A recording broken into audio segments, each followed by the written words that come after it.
များအနေချက်ကြည့်လိုက်တော့ဘာဖြစ်လဲသူများပေါ်မှာမကျင်တဲ့စိတ်တွေမနာလိုစိတ်တွေမဖြစ်ဘူးလားဖြစ်မှာလားအချောက်တဲ့အကုသိုလ်ဖြစ်တယ်နော်အချောက်တဲ့အကုသိုလ်ဖြစ်တယ်အဲ့မနာလိုစိတ်ကကောင်းကျိုးပေးလားမကောင်းကျိုးလားငယ်ငယ်တုန်းကဆရာတော်တစ်ပါးဩဝါဒပေးတာတတိယလို့ပြောလိုက်အောင်ပါဦးဇင်းတို့ကိုရင်တို့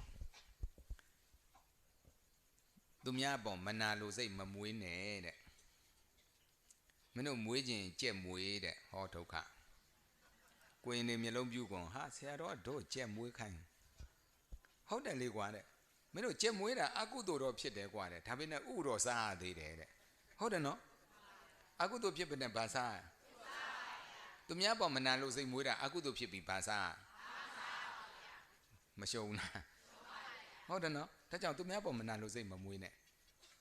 မွေးခြင်းဘာမွေးချက်တာမွေးလိုက်နော်အဲ့ဒါမနဲ့အဲ့လိုစကားလေးကတက်တလုံးဆွဲသွားတာနော်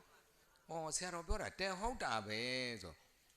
တန်းနိုင်သမျှမနာလို့စိတ်သူများကိုမကြည့်အတူယူအားကြပြီးတော့သူတို့ဘယ်လိုတွေကောင်းတာလုပ်လို့ကြိုးတက်တာကိုဆိုအဲ့လိုအတူယူအားကြစိတ်တော့ကြည့်ရတာပေါ့မနာလိုနဲ့အပြစ်တင်တဲ့စိတ်နဲ့မကြည့်နဲ့ကိုဘာလိုအပ်နေလဲကိုဘာအားနေနေလဲကြည့်အဲ့ဒါတိုးတက်အောင်နော်အခုအရှင်မောက္ကလန်ကိုအဲ့လိုအပြစ်မြင်ပြီးတော့